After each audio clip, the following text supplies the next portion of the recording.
Welcome to Catholic Ed for All, your weekly insight into topics of special education in Catholic schools.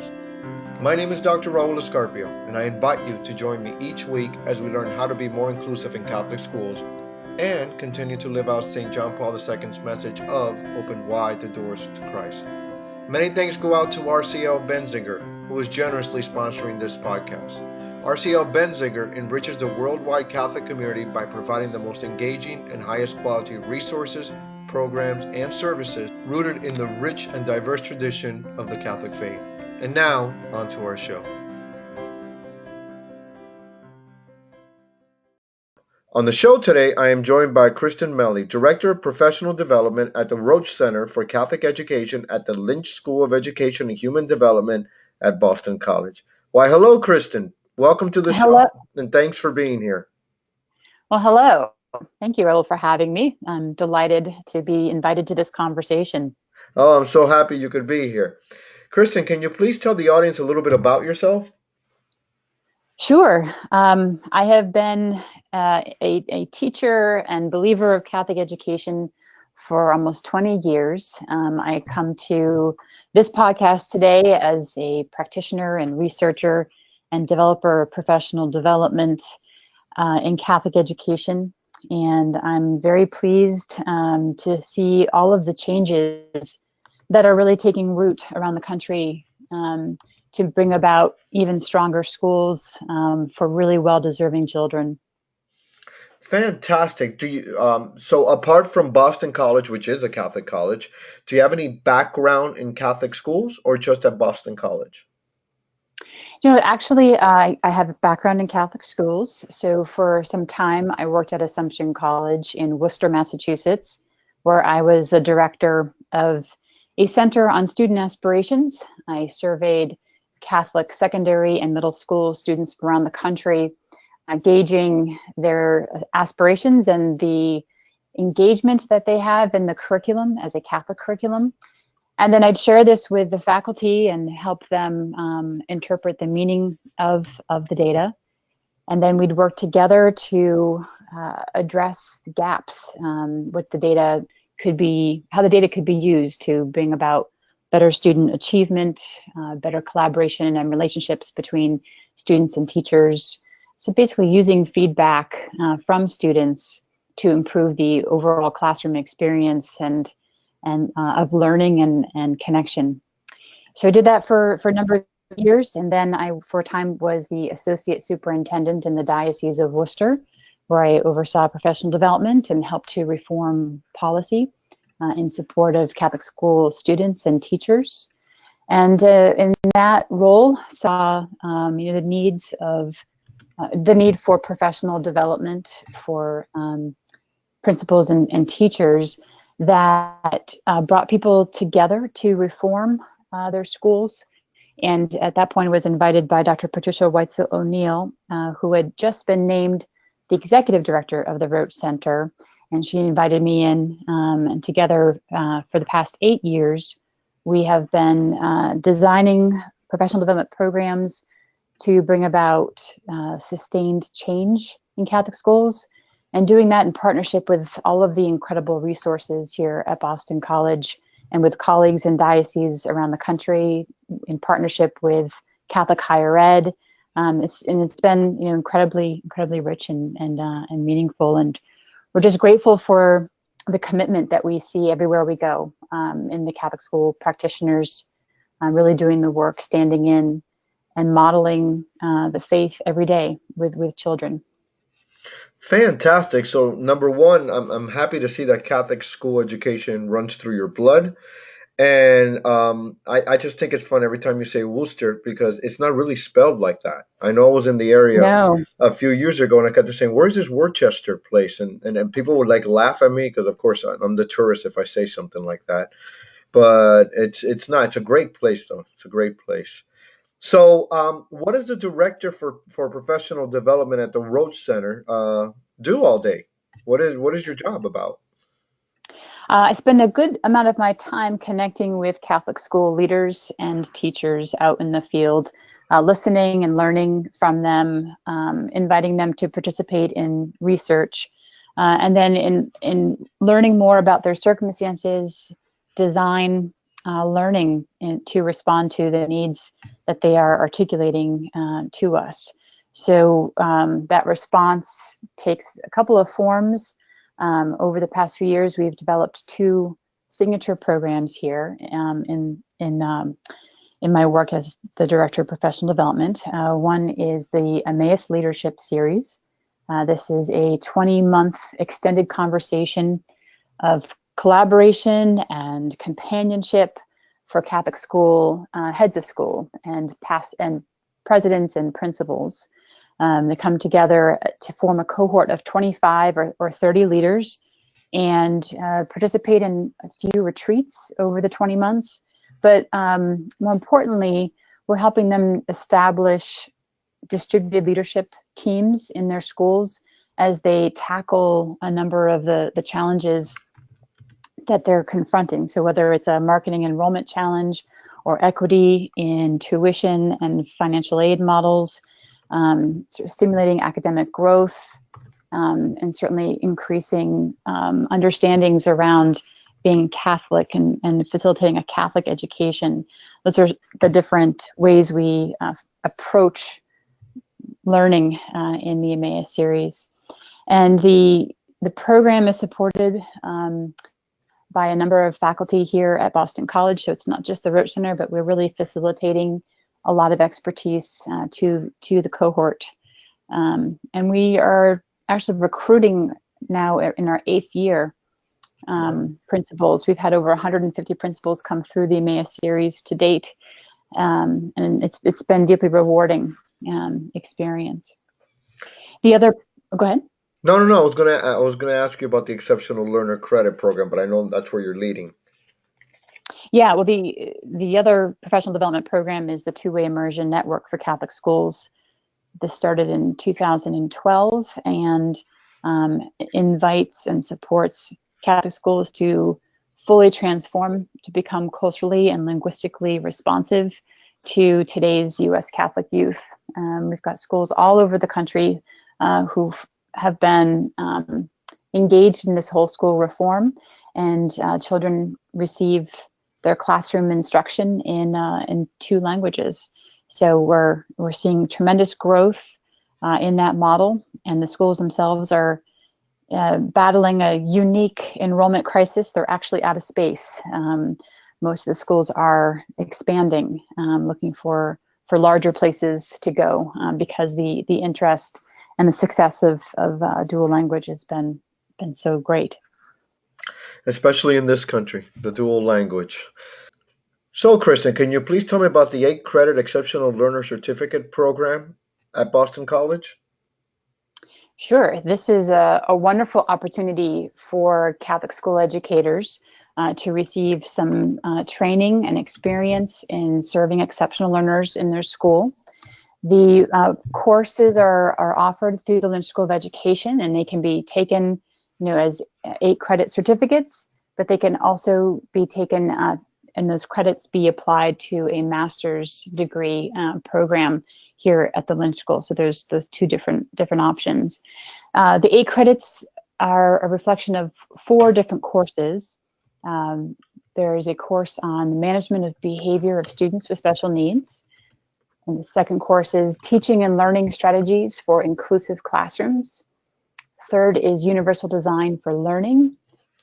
And 4th is Catholic Faith Formation Seminar for exceptional learners. And that one is, that last class, Catholic Faith Formation for Exceptional Learners Seminar, is a special opportunity for Catholic school practitioners to think about how they transmit the experience of being Catholic with exceptional learners. So spending some time to intentionally reflect and then design opportunities for sharing faith with all students is the outcome of that particular class, which is wonderful. So how does this model work? Is it by cohort? Is it by individual students just signing up? How does the certificate program work? Students can enroll in the courses and the certificate program on an individual basis. But what's more exciting is when educators from a school or even across a diocese participate in the certificate together. There's some important research that was done in 2006 by Leanna and Phil at the University of Pittsburgh that demonstrated the importance of social capital models of professional development. So instead of there being a sage on the stage model of learning, this particular research shows the value of teachers learning from and with one another through a program of study, and how by doing it this way, they are able to make deeper inroads of change against what practices might currently be in place. And I think we can all relate to that in a personal way if we've been to a conference or a seminar and received some great information and came back to our school buildings hoping to pursue that, and then realizing there was no real interest, no shared interest among colleagues to really get it off the ground. So by doing this together, this research shows, and we know it from our experience, we have a greater chance of creating the change that is needed. So the camaraderie, the companionship, and the collaboration together creates a force to instill new practices into existing curriculum and structures of the school. So we really recommend, if possible and when possible, that educators invest in these types of professional development and course degree work together. Fantastic. And I know that my guest next week it actually took your 8 credit course, so I'm going to get to talk to him about all the wonderful things that you have done. So, and myself, I have personal experience with the cohort model because both my master's and my doctorate came from that. And I think you touched upon it, but the support system is fantastic when you have like-minded learners and they can help you along. So I'm really happy to hear this. So can you just give me, I know you told me what the courses were, can you just give me like an overview real quick of these courses and what they're about? Sure. The first course is the management of behavior of special needs students. It's really like a classroom management course, but designed specifically for having a classroom full of children with diverse learning styles, and how does a teacher facilitate learning in that particular context. Teaching and learning strategies for inclusive classrooms is more about the curriculum and instruction approaches of supporting diverse classrooms. So one is, again, behavior of students. The second is more the curriculum and instruction strategies for inclusive classrooms. Third is universal design for learning. We are very fortunate here at Boston College to have one of the founding scholars of universal design for learning, or UDL, Richard Jackson. Dr. Richard Jackson is here, and he has designed this particular class, and he brings his years of wisdom and experience to it. And it's an opportunity for educators to think about ways to support those with the greatest needs so that everyone benefits. So he uses the example of crosswalk ramps. They're super handy for people with baby strollers or kids on bikes or people rollerblading, but they're essential for people who might have mobility challenges. So how do we pay attention to those with the greatest needs in the classroom, and by servicing those and researching those needs, everyone benefits. So that's the philosophy behind universal design for learning. And again, I'm sorry, I didn't mean to cut you off. I was just going to say maximum representation. I love what UDL represents. Exactly. And so it's an eye-opening course, where folks who have not had to think or confront barriers, limitations before, their eyes can be opened, and they start to recognize things from different perspectives and appreciate more people who are managing difficult challenges. So am I to assume that if diocese, I can never say that word, forgive me, wanted more information about the course, they can email you. And is that Oh, correct? absolutely.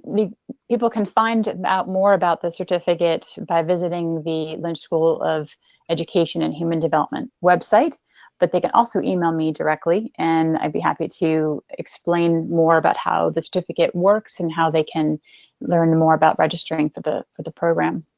Fantastic. And I am going to have that information in the show notes. So all you have to do when you go to iTunes or wherever you see it on Twitter is that I'll have her email so you can have it there. And can you please repeat, and forgive me if I missed it, how long the certificate program is? The A credit? So there's actually some flexibility in that. The courses are offered online, Okay. and so students can move through it quickly within a year's time, or take one course at a time. I believe your guest next week, they worked together as a whole school to do the certificate, and they focus on one class each semester, which was a good fit given all of the other responsibilities that most Catholic school teachers have today. Fantastic. And it was a school-wide model, so I'm looking forward to speaking with him next week. And that's what we call show tease in this business, I guess. Kristin, one final question that I ask all my guests. What should Catholic special education look like? Joy would be my answer. We know that when we create communities where everyone is getting what they need, we create spaces where we can be our true, authentic selves as God created us. And when that happens, the joy that is inside each of us comes out and enriches the communities in which we learn.